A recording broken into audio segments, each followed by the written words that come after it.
Well, I want to thank all of you for your continued support. This is our 49th year, so be ready for a big one next year. And I want to thank our musicians, fellow members of AFT from Berklee College of Music, Local 4412.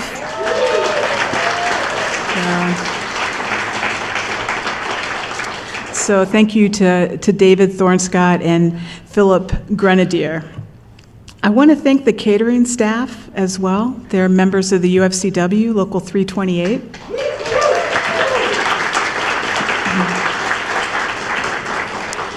And we have a representative of the Union of the Clerical Workers in ASME.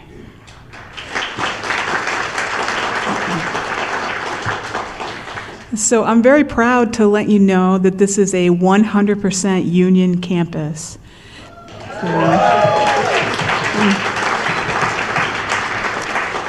So the grad employees are working on their first contract. There's a table in the back, but we are all union. And I'd like to recognize one of our elected officials, Chris Hendricks.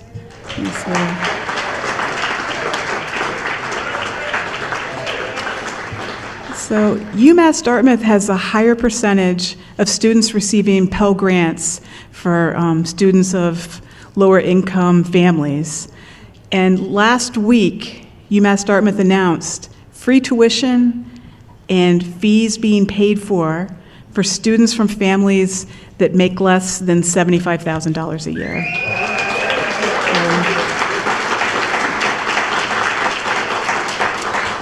Pretty incredible. So much thanks goes to the two teachers' unions in the fight for the Fair Wage Amendment, which is what's led to this victory. I want to call out the Mass Teachers Association. I understand we have a group here. And then our union, American Federation of Teachers, as well. So, fought just as hard for the Fair Share Amendment, and I want to mention the victory that we just had, the ballot question around MCAS. And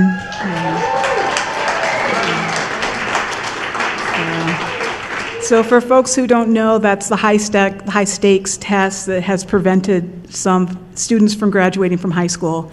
And with all the work of so many people, that is gone.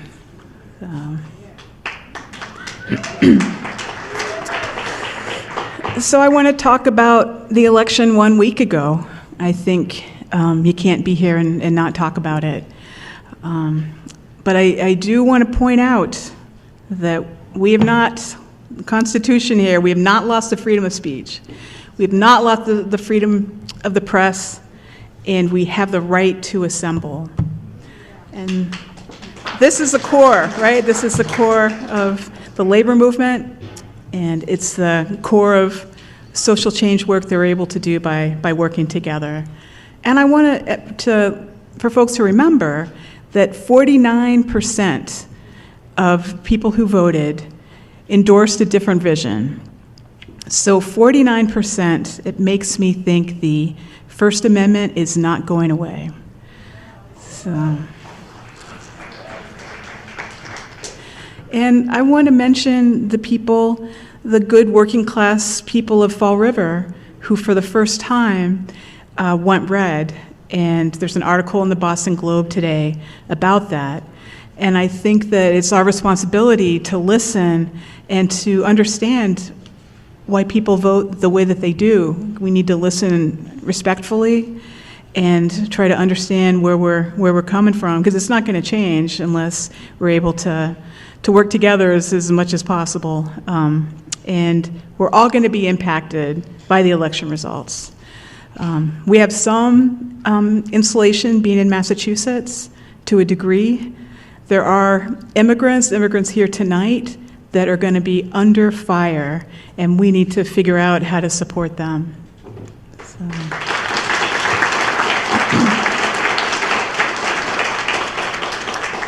So I have just a few words about the Labor Center.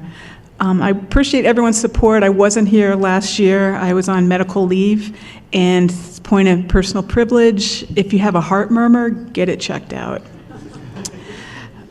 So in my place, the acting director was Camila Viveros.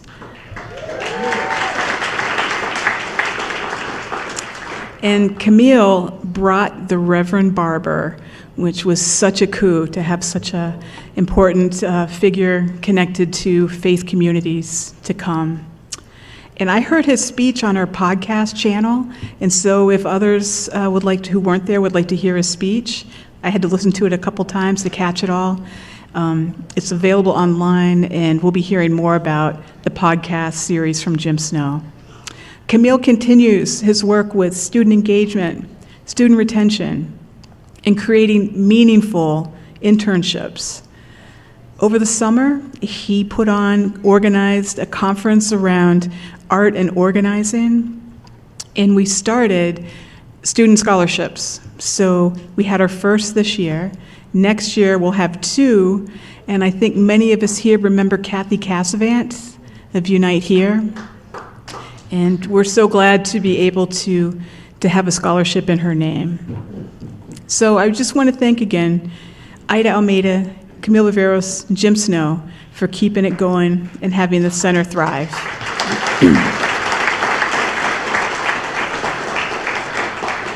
So I'm happy to have a big welcome to our new director of the Workers Ed program, Eva Dos Santos.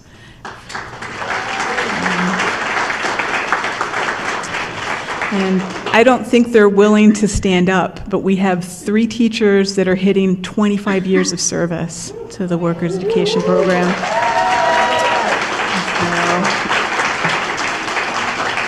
So Carla Mello, Susan Potter-Rouse, and Joanne Pensonault. And I would just like to say with Joanne, she has developed a curriculum around what we'll be hearing about later, the underage and unprotected story about the exploitation of child labor in the fish houses. So Joanne actually did a curriculum about our mural project as well. So we're happy to have her here and a group of students. So thanks for coming.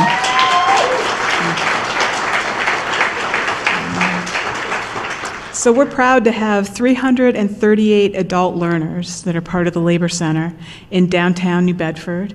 We're looking to move out of a basement space. We were in the Star Store, if people remember that fiasco. But we have raised every year over $1 million, and that's from DESE, Department of Elementary and Secondary Education. So very proud to have existed as a grant-funded program for all these years. So, pretty impressive, very impressive. So this year we continued with our legislative breakfast that we've been doing for many, many years with our partner, the Greater Southeastern Mass Labor Council. We have more legislators than ever this year. And I just want to mention Lisa Lemieux, who we all know and love.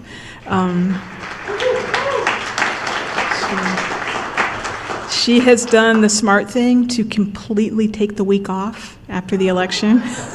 So that's why we're missing her, and I know she would like to be here. She's such a great MC that we miss her. So just to hit on our awardees, and then we'll get to the food. The buffet is ready. I want to express how happy we are to celebrate longtime building trades leader Doug Nelson.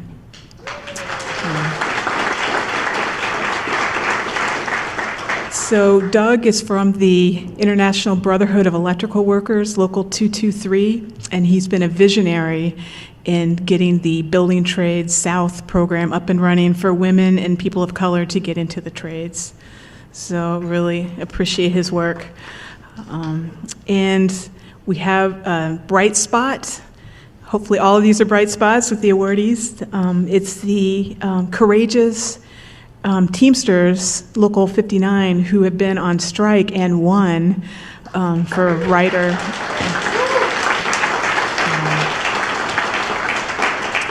So my colleague Camille will be speaking more about them later.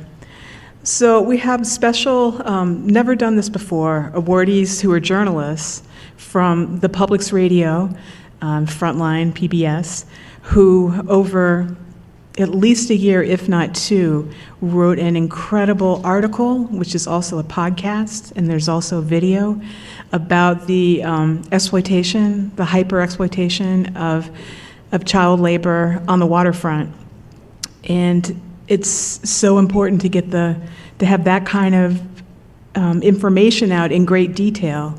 And Corinne William and a group of women will be coming up later to honor them.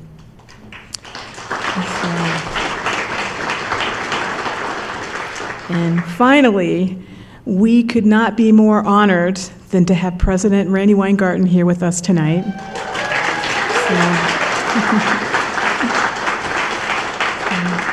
So for folks who don't know, our union, AFT, has 1.8 million members in the country. So I really look forward to hearing Randy's comments. It couldn't be a more important time to hear from her. Her leadership has always been an inspiration. So thanks for being here, Randy, and look forward to hearing from Jessica Tang, who's our Massachusetts president.